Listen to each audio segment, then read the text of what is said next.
올라오시느라 힘드셨죠?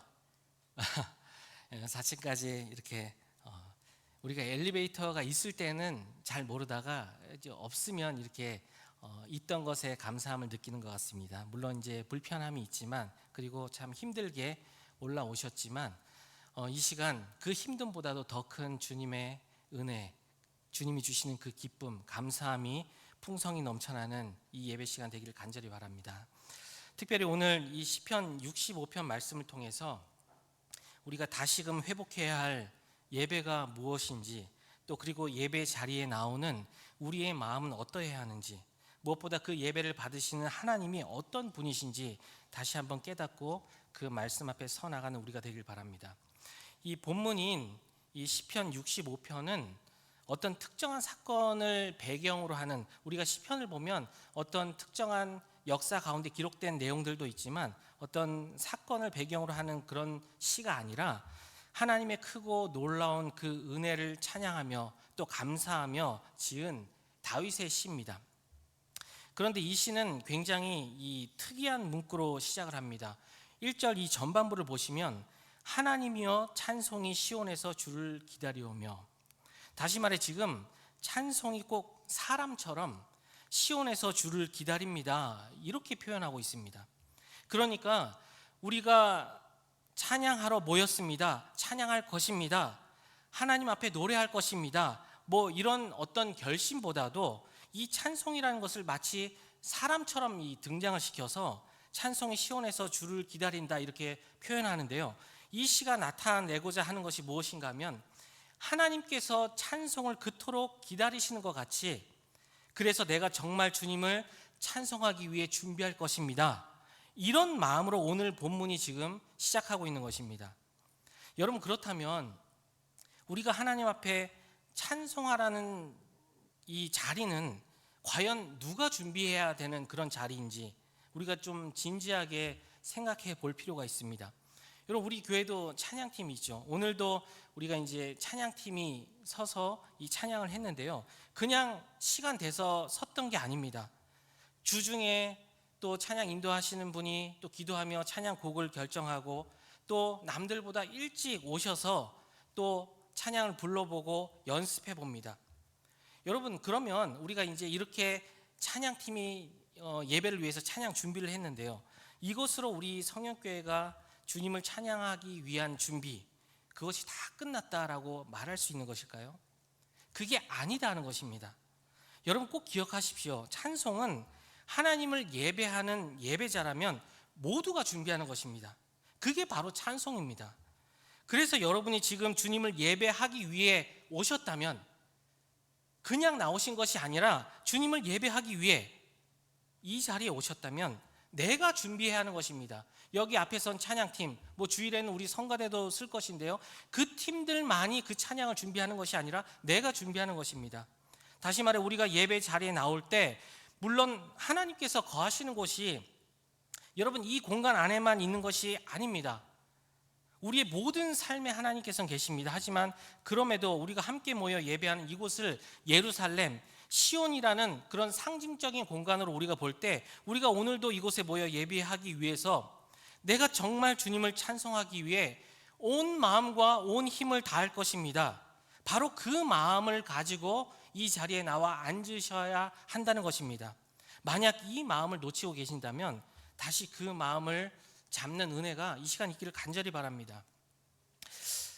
제가 군생활할 때요, 사실 이 훈련소에서부터 계속해서 했던 기도 제목이 하나가 있습니다. 뭐 여러분 군이라는 것을 잘 알겠지만 뭐 내 생각대로 될 수 있는 곳이 아니지 않습니까? 뭐 훈련도 계속 있을 것이고요, 특히 뭐 병장 됐을 때는 모르겠지만 1병, 2병 때는 자기 마음대로 편안하게 움직일 수 있는 그런 시기가 아닙니다. 그래서 내가 정말 이 군생활 하는 동안 예배를 제대로 드릴 수 있을까, 이런 걱정이 저에게 굉장히 많이 있었습니다. 그래서 이 저의 기도 제목 가운데 제일 큰 부분이 뭐였냐면, 빠지지 않고 예배 드릴 수 있는, 내가 전역하는 그날까지 빠지지 않고 예배 드릴 수 있는 환경과 여건을 만들어 달라, 이 기도를 제가 참 많이 했었는데요, 하나님께서 매 순간 얼마나 놀랍게 또 기적적으로 그 기도에 응답해 주셨는지 뭐 오늘은 이제 우리가 시편 말씀으로 이제 말씀을 보기 위해 모였지만 제가 기회가 되면 여러분에게 그 간증을 한번 하고 싶은 생각이 있습니다. 얼마나 기적적으로 역사하셨는지. 시간은 한 1시간 반 정도. 예. 오늘은 이제 그 중에 어떤 한 사건을 여러분에게 좀 말씀드리자면, 이제 제가 있던 이 부대 밖에는 해병대 장교들만 모여서 있는 그 관사, 그러니까 아파트 단지가 있었습니다. 그 아파트 안에는 이 장교와 장교 가족들이 이제 나가서 예배 드릴 수 있는 충무교회라고 하는 그 교회가 있었는데요. 당시 이제 군종 참모 목사님께서 그 교회 담임 목사님으로 계셨습니다. 당연히 뭐 그곳은 뭐 저희 같은 일반 병들이 이렇게 나갈 수 있는 그런 교회가 아닙니다. 저희는 이제 부대 안에 있는 뭐 조그만 교회를 나갈 수 있었고요. 거기는 이제 정말 장교와 장교 가족들이 나가는 교회입니다. 뭐 제가 뭐 구체적으로 지금 자세히 다 설명드릴 수는 없지만, 근데 이제 갑자기 이제 이 장교들이 나가는 이 충무교회, 이 성가대 지휘자가 부재하는 그런 상황이 됐습니다. 그런데 누군가가 이제 저도 모르게 이제 군종 참모 목사님께 이제 저를 이야기를 하신 거예요. 그래서 제가 뭐 졸지에 이제 그 교회 지휘자가 됐습니다. 그런데 한동안 얼마나 이제 긴장하면서 그곳에서 제가 연습도 제대로 시켰는지 모르겠습니다. 왜냐하면 그 성가대 성가대장님이 사단장님이셨습니다. 여러분, 제가 이 사단장님이 성가대장으로 있는 성가대 지휘자가 되다 보니까 뭐 중대 선임, 뭐 중대장, 대대장, 연대장도 누구도 가지 마라라고 할 수 없는 그런 상황이 됐다 하는 거 여러분 아시겠죠? 더군다나 그 교회 성가대가 연습을 언제 했느냐? 수요 예배 마치고 항상 그 저녁 때 연습을 했습니다. 그래서 당시 일반 병이었던 저는, 여러분 저는 군종병이 아닙니다. 군종병이 아님에도 불구하고 부대 밖에 있는 교회를 이 수요 예배까지 드렸던 아주 유일한, 놀랍지 않으십니까? 저만 놀라운가요? 그랬던 일이 있습니다. 그런데 제가 그곳에서 예배를 드리면서 굉장히 이제 기이한 현상을 하나 발견했는데요. 그곳에 이제 교회 이 사단장님이 장로님이셨습니다. 장로님이자 이제 또 성가 대장으로 계셨는데, 그 성가 대장님, 사단장님이 계실 때는 뭐 여러분 눈치채셨겠지만 예배 자리가 꽉 찹니다. 정말 꽉 찹니다. 그런데 사단장님이 이제 또 중요한 그 외부 일들이 있으셔서, 일정이 있으셔서 예배 참석하시지 못할 때는 굉장히 자리가 많이 그런 비는 아주 기이한 현상이 있었습니다. 물론 여러분 그 뭐 참석하지 않은 분들이 그 사단장님의 일정과 같이 움직여야 하는 그런 분이 아니었습니다. 무관한 분들이었습니다. 여러분 제가 자세히 설명하지 않아도 왜 이런 현상이 일어나는지 여러분 잘 아실 거라 생각합니다. 과연 그분들의 예배, 누군가가 있을 때 꽉 채워진 예배, 그리고 누군가가 없을 때 빠져나가는 그분들의 예배, 정말 예배다라고 우리가 이야기할 수 있을까요? 동일한 공간에 앉아 있지만 하나님께서 그분들의 예배를, 또 그분들의 찬양을 정말 받으셨을까요? 기뻐하셨을까요? 여러분 우리가 이사야 말씀을 보면 이스라엘 백성들이 하나님께 얼마나 많은 제사를 드렸고 또 무수히 많은 제물을 가져다 드렸는지 우리가 알 수 있습니다. 그런데 그것에 대한 하나님의 반응이 어떤가요? 여러분 우리가 생각할 때는 무수히 많은 제물을 가지고 하나님께 제사를 드렸으면 하나님 기뻐하셔야 할 것 같은데, 하나님 말씀하십니다. 내가 배부르니 더 이상 가져오지 말라는 것이죠. 가증스럽다, 내가 견디지 못하겠다, 마음에도 없는 제사 제물 이제 그만해라, 더 이상 내가 배부르니 가져오지 말라. 이게 하나님의 반응입니다. 여러분 그러므로 우리가 그냥 시간이 나서 시온에 올라가는 것이 아닙니다. 도대체 내가 주의 성전에 왜 올라가는가? 오늘도 내가 어떤 마음과 어떤 자세로 이 자리까지 힘들게 이 4층까지 걸어 올라왔는가? 여러분 스스로에게 한번 이 시간 질문해 보시기 바랍니다. 정말 하나님께 예배하고 찬양하기 위해 내 온 마음으로 준비하며, 오늘은 어떤 곡으로 찬양을 할까? 찬양팀이 어떤 곡을 할까? 우리가 어떤 그 찬양으로 같이 영광을 돌릴까? 어떻게 하나님께 경배할 수 있을까? 오늘 하나님께서 예배 자리에서 나를 어떻게 만져주실까? 어떤 말씀을 나에게 주실까? 사랑하는 여러분, 이게 우리가 가져야 할 마음이라는 것입니다.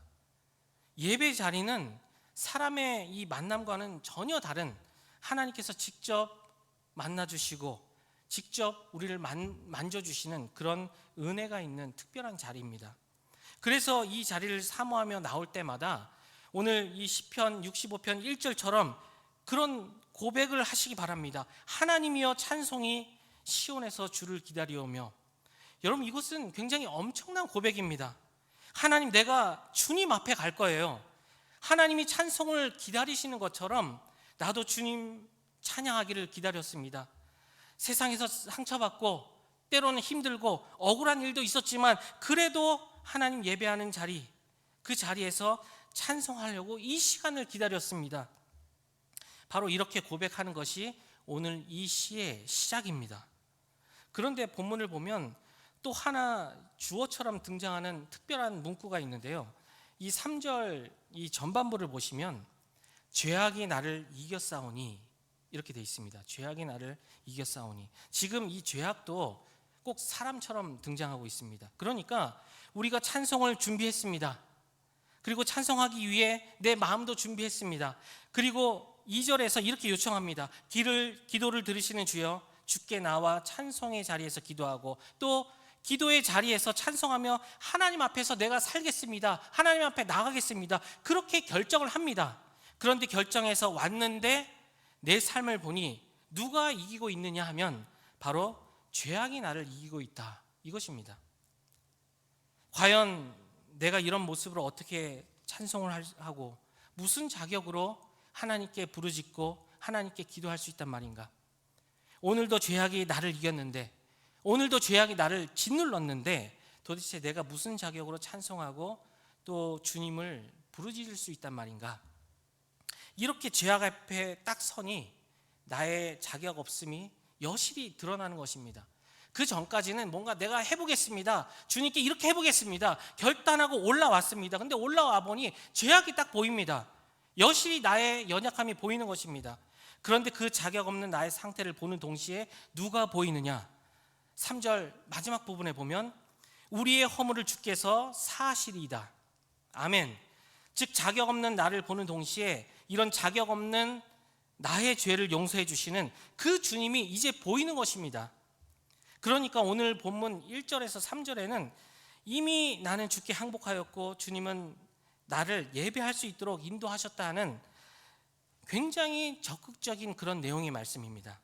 그래서 우리가 찬양으로 고백하는 것처럼 이런 가사가 있지 않습니까? 자격 없는 내 힘이 아닌 주의 보혈의 공로로 오직 오늘도 나를 용서해 주시고 하나님의 그 은혜와 사랑 때문에 내가 주님을 찬양할 수 있고 예배할 수 있다 하는 그것입니다. 사랑하는 여러분, 우리가 이것을 깨달아갈 때 우리의 이 자리는 이미 은혜로 시작되는 자리이다 하는 것을 여러분 믿으시기 바랍니다. 처음에 내가 시온으로 올라갈 때 여러분 누구는 나는 더워서 안 올라가, 나는 힘들어서 안 올라가. 여러분들도 참 힘든데 여기까지 올라오셨습니다. 누구는 나는 이래서 못 가, 저래서 못 가, 그렇게 이야기하는데 그래도 나는 죽더라도 올라갈 거야. 그리고 이렇게 내 힘으로 막 올라와 보니, 그리고 나는 찬양할 거야, 예배할 거야, 이러다 보니 주님 앞에 고개를 들 수가 없는 겁니다. 그렇게 올라와서 딱 결단하고 올라왔는데 고개를 들 수가 없습니다. 그런데 주님이 이런 나를 용서하셔서 예배자로 불러주셨구나, 그 보혈로 나를 사해 주셨구나. 다시 말해 이렇게 나의 공로로 올라왔다가 내 힘으로 올라왔다가 내 의지로 올라왔다가 주의 은혜 앞에 무릎 꿇게 되는 것, 여러분 이게 참된 예배자의 모습입니다. 그래서 이렇게 고백하게 되는 것입니다. 우리 4절 말씀 같이 한번 읽어보겠습니다. 4절입니다. 주께서 택하시고 가까이 오게 하사 주의 뜰에 살게 하신 사람은 복이 있나이다. 우리가 주의 집 곧 주의 성전의 아름다움으로 만족하리이다. 아멘. 주님께서 우리를 지금 어디로 초대하셨다 말씀합니까? 바로 하나님이 임재하시는 주의 뜰에 평생 살게 하셨다는 겁니다. 그래서 이것을 깨닫는 자는 4절에 있는 것처럼 내가 복이 있구나. 지금 여기서 복이 있다는 것은 다르게 표현하면 행복하다, 그 어떤 거와 바꿀 수 없는 그 행복이 있다, 이렇게 표현할 수도 있습니다. 즉 주의 뜰에 살게 하시려고 주께서 택하시고 가까이 오게 하신 이게 바로 복이었구나, 은혜였구나, 행복한 거구나. 여러분, 바로 이 행복을 느낀 자만이 이런 고백을 할 수 있습니다. 4절 후반부 보면 우리가 주의 집 곧 주의 성전의 아름다움으로 만족하리이다. 사랑하는 여러분, 예배자의 만족이 바로 여기 있는 것입니다. 주님께서 함께 살게 하신 주의 성전에서 이것이 얼마나 귀한 것인가, 바로 그 아름다움을 봄으로 인해서 우리가 만족을 얻는다 하는 것입니다. 주님으로 그냥 만족한다는 것입니다. 이런 은혜가 우리 모두에게 있기를 간절히 바랍니다. 이제 우리가 이 5절부터의 말씀을 통해서 좀 한 가지 더 생각해 보고자 하는 것은, 무엇보다 우리 찬송 그리고 예배를 받으시는 하나님이 어떤 분이신가, 이것을 우리가 좀 깊이 깨달아 알 필요가 있는데요. 여러분, 우리는 신앙생활 할 때 너무 내 중심적으로 이렇게 신앙생활 할 때가 많습니다. 나를 용서해 주셨다, 나를 주의 집으로 초대해 주셨다, 그래서 나는 사랑받을 자격이 있는 사람이다, 그래서 나는 사랑받았다. 여러분, 물론 이것을 깨닫는 거 굉장한 일입니다. 그리고 깨닫고 고백할 수 있는 것 큰 은혜입니다. 그리고 이렇게 고백할 수 있는 거 너무나 중요합니다. 하지만 모든 것을 이 나에게만 이 초점을 맞추다 보면 정작 나를 그렇게 만드신, 나를 그렇게 만들어주신 하나님이 어떤 분이신가, 그것을 생각하지 못하고 놓칠 때가 있다는 것이죠. 그래서 하나님을 생각할 때도 자꾸 나한테 맞춥니다. 내가 하나님의 생각, 하나님의 뜻에 맞춰가는 것이 아니라 자꾸 하나님을 나한테 맞추는 것이죠. 그래서 우리에게 계속해서 어떤 이 기복신앙이 생겨납니다. 뭔가 하나님 나에게 잘해 주시는 것 같을 때는 너무 좋습니다. 감사가 막 넘쳐나고 은혜가 넘쳐납니다. 좋으신 하나님이 됩니다. 그러다가 뭔가 내 삶이 한밤중으로 내려가면 원망이 터져 나옵니다. 그러다가 다시 우리에게 빛을 보여주시는 것 같으면, 아, 그래, 맞아, 하나님은 자비로우신 분이구나. 그러다가 또 뭔가 일이 꼬이는 것 같아 보이면, 하나님 왜 그러실까, 또 엄하신 분으로 생각해집니다. 그러다 보니 우리가 하나님을 생각할 때도 늘 나 중심으로 하나님이 바뀌어갑니다. 내 감정에 따라, 내 환경에 따라, 내 상황에 따라 하나님의 얼굴이 뭐 수백 가지가 됩니다. 계속 바뀌어가는 것입니다. 그래서 어제는 사랑의 하나님이셨다가 오늘 갑자기 내 상황을 보고 심판의 하나님으로 바뀌는 것이죠. 여러분, 사실 하나님은 뭐 우리가 찬양하지 않으면, 우리가 예배하지 않으면 그 영광을 받지 못하시는 그런 분이신가요? 아닙니다. 우리가 찬양하지 않아도, 예배하지 않아도 그 스스로 영광스러운 분이십니다. 완전히 영광스러운 분이십니다. 우리 찬양을 받지 못하시고 예배를 받지 못하시면 어떻게 되시는 그런 작은 하나님이 아니십니다.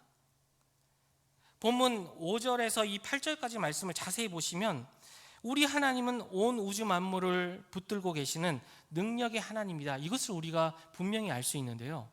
여러분, 모든 것을 다스리는 그 하나님이 능력으로 온 우주 만물을 붙들고 계시고 또 통치하심을 보면, 여러분, 사실 우리는 그 위험 앞에 우리 피조물은 눈조차 뜰 수 없고, 그냥 바닥에 엎드려도 저 땅 끝까지 쳐 들어가도 견디지 못하는 게 사실 우리입니다. 그 하나님을 경험한다면, 그 하나님을 우리가 안다면. 그런데 그 주님이 단순히 그냥 능력으로, 그 힘만으로 우리에게 나타나시는 그런 분이 아니다는 겁니다. 특히 9절부터 13절을 보시면 너무나 세심하게, 그러니까 우리는 그냥 강한 하나님, 능력의 하나님, 힘의 하나님, 그런 힘으로 우리를 통치하고 다스리는 그런 하나님으로만 생각할 수 있지만, 굉장히 세심하게 자비를 베푸시는 그 하나님 또한 우리가 알게 됩니다. 9절에 보면 어떤 내용이 있나요? 땅을 돌보셔서 물을 데워주십니다. 비도 내리십니다. 물로 그 땅을 윤택하게 하시면서 강이 흘러가게 하시고 그 땅에 곡식이 나게 하십니다. 그리고 또한 10절을 보시면 주께서 밭고랑에 물을 넉넉히 대셔서 이랑을 평평하게 하시고 담비로 부드럽게 하시고 싹을 나게 하십니다. 꼭 지금 말씀을 보면 하나님이 농부처럼 이렇게 또 등장하고 계십니다. 여러분, 땅이 굉장히 딱딱하지 않습니까? 그런데 그 땅을 뚫고 나오는 싹, 한번 생각해 보십시오. 얼마나 연약합니까? 우리가 손으로 그냥 조금만 세게 만져도 뭉개집니다. 뿌리까지 그냥 툭 하고 뽑을 수도 있습니다. 조금만 잘못해도 줄기가 끊어져 버립니다. 그런데 그 연약한 싹이 땅을 뚫고 나오는 것입니다. 왜냐하면 하나님께서 땅에 물을 대시고 이랑을 만들고 부드럽게 하셔서 그 싹이 올라오도록 자비를 베풀어 주셨기 때문입니다. 그러므로 아무도 보지 못하는 곳에 피어 있는 그 꽃 한 송이도 하나님의 자비하심으로 그 꽃이 그 자리에 있는 것입니다. 그래서 우리에게 뭐라고 말씀하나요? 공중에 나는 새도 주님이 돌보시고 들에 있는 백합화도 주님이 피게 하시는데 하물며 너희일까 보냐. 이게 우리에게 주시는 말씀입니다. 사랑하는 여러분, 사실 우리는 우리의 연약함 때문에 또 우리가 연약하다고 너무 힘들어합니다. 우리의 모습을 보면서. 그런데 여러분, 우리의 연약한 거 괜찮습니다. 그것은 결코 문제가 되지 않습니다. 너무 작고 연약한 이 싹도 땅을 뚫고 올라오게 하시는 분, 그 분이 바로 우리 아버지십니다. 그 하나님의 자비하심이 우리의 연약함도 돌보고 또 붙들어 주시고 함께 하심을 여러분 믿으시기 바랍니다. 사랑하는 여러분, 사실 우리는 하나님이 나를 찬송하고 예배할 수 있는 자리로 우리를 불러주셔서 우리를 행복한 사람이 되게 하셨구나. 사실 이거 하나만으로도 말로 다할 수 없는 감사인데요. 오늘 이 시편 65편은 우리의 눈을 들어서 더 큰 것을 우리에게 보게 합니다. 우리가 볼 수 없는 곳에서도 여전히 일하고 계시는 그 하나님의 능력과 자비하심에게까지 우리의 눈을 들게 합니다. 단순히 우리는 우리 눈앞에 보이는 것밖에 보지 못합니다. 하지만 우리의 눈을 지금 들게 하십니다. 그래서 우리가 생각하지도 못했던, 우리가 보지도 못했던 곳에서 하나님 역사하시고 능력을 베푸심을, 자비를 베푸심을 우리에게 오늘 본문을 통해 말씀합니다. 이제 이 시간 우리 한 가지 좀 결단했으면 좋겠습니다. 나에게 하나님의 역사가 보이든 보이지 않든 지금 내 상황 가운데 하나님께서 정말 나와 함께 하시는가, 이런 생각이 들 때도 있습니다. 하지만 그 하나님만을 높이고 찬양하겠다 하는 그런 우리가 되기를 이 시간 좀 결단했으면 좋겠습니다. 하나님을 자꾸 내 중심적으로만 생각하니까 내가 볼 수 있는 곳에서 하나님이 능력을 행하셔야만, 내 눈에 보이게 하나님이 능력을 나타내셔야만, 아, 하나님은 능력의 하나님이구나, 이렇게 생각하는 것입니다. 내가 느낄 수 있는 자비여야지만 하나님은 자비하신 하나님이구나, 이렇게 고백을 하게 되는 것입니다. 그래서 나한테 자비가 없는 것 같으면 하나님은 자비 하나님이 아니십니다. 하나님이 나에게 능력을 베풀어 주시지 않으면, 내가 기도해도 뭔가 응답이 없고 함께 하시지 않는 것 같으면 하나님은 전능하신 하나님이 되지 않는 것이죠. 그렇게 인정하지 못하는 것, 그게 사실 매일매일 나타나는 우리의 모습입니다. 하지만 오늘 이 자리에서 우리의 눈을 열어주셔서 정말 하나님이 어떤 분이신지 다시 한번 볼 수 있는 은혜가 우리에게 있기를 간절히 바랍니다. 사랑하는 여러분, 지금 잠시 나한테 느껴지지 않을지라도 하나님은 여전히 능력의 하나님이시고, 하나님은 여전히 자비의 하나님이시고, 하나님은 여전히 전능의 하나님이시고, 하나님은 여전히 구원의 하나님이심을 믿으시기 바랍니다. 내가 깨닫지 못하고 내가 느끼지 못할 뿐입니다. 만약 하나님이 일하시지 않는다면 여러분, 별들도 제자리에 있을 수 없습니다. 산들도 그 자리에 있을 수 없습니다. 온 천지 만물 그 어떤 것도 자리를 지키고 있을 수 없다는 것입니다. 그러니 사실 오늘 하루 우리가 숨 쉬는 순간도 하나님의 자비의 능력이 없다 하면 우리는 이렇게 숨 쉬고 있을 수가 없는 것입니다. 그러니까 내가 지금 숨 쉬고 있다? 그러면 하나님의 자비가 벌써 내 가운데 함께 하시고 내 가운데 임했다 하는 것, 여러분 굳게 믿으시기 바랍니다. 바로 그 하나님께만 찬양하고 힘을 다해 예배하고, 무엇보다 그 주님과 함께 그 주님의 성전에 거하는 것이 우리 유일의 만족입니다. 그 주님과 함께하는 것이 가장 행복한 일입니다. 이렇게 고백할 수 있는 우리 모두가 될 수 있기를 주님의 이름으로 축원합니다. 우리 말씀